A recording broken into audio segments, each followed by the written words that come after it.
Hi అండి. ఈరోజు నేనైతే వెజ్ రైస్ చేస్తున్నాను. మా పాప వెజ్ రైస్ చేయమ్మా అని అడిగింది, అందుకనే లంచ్లోకి వెజ్ రైస్ చేస్తాను. ముందుగా ఒక గిన్నెలో 2 టేబుల్ స్పూన్స్ నెయ్యి, 1 టేబుల్ స్పూన్ ఆయిల్ వేసుకొని మసాలా దినుసులన్నీ వేసుకొని బాగా మగ్గనియాలి. వేగిన తర్వాత ఆనియన్స్, పచ్చిమిర్చి వేసి బాగా మగ్గనియాలన్నమాట. మగ్గిన తర్వాత అల్లం వెల్లిగడ్డ పేస్ట్ వేసి బాగా బాగా కొంచెం అల్లం వెల్లిగడ్డ పేస్ట్ బాగా వేగాలన్నమాట. వేగిన తర్వాత నేను కట్ చేసుకున్న కూరగాయ ముక్కలన్నీ వేసినాను అనమాట. వెజిటేబుల్స్ అన్నీ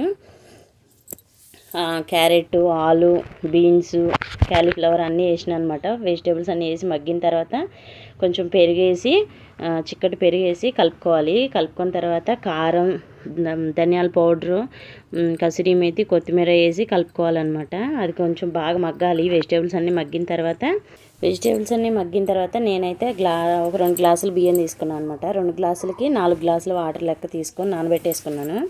ఆ బియ్యం కూడా వేసేసుకొని వాటర్తో కలిపి వేసేసుకున్నాను అనమాట. వేసుకొని కొంచెం బాగా కలుపుకొని రుచికి సరిపడా ఉప్పు వేసుకున్నాను.